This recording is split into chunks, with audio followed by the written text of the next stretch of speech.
Maandalizi ya mashindano ya AFCON, jambo ambalo Watanzania wamekaa katika mkao wa kula, na niwahakikishie wanahabari na Watanzania, timu yetu inaendelea kujiandaa vyema.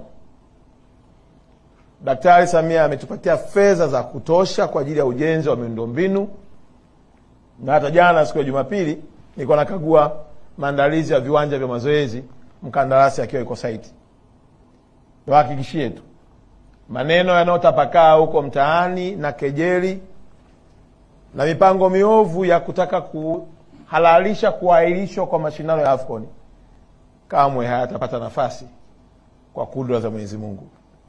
Ratiba iliyopangwa iko vile vile, na rais wa CAF na executive team yake walishakaa wakakubali ya kwamba mashindano yatafanyika na Tanzania ni mwenyeji, na rais wetu ameshalipa fedha zote za kuhakikisha kwamba mashindano haya yanafanyika wapi? Tanzania.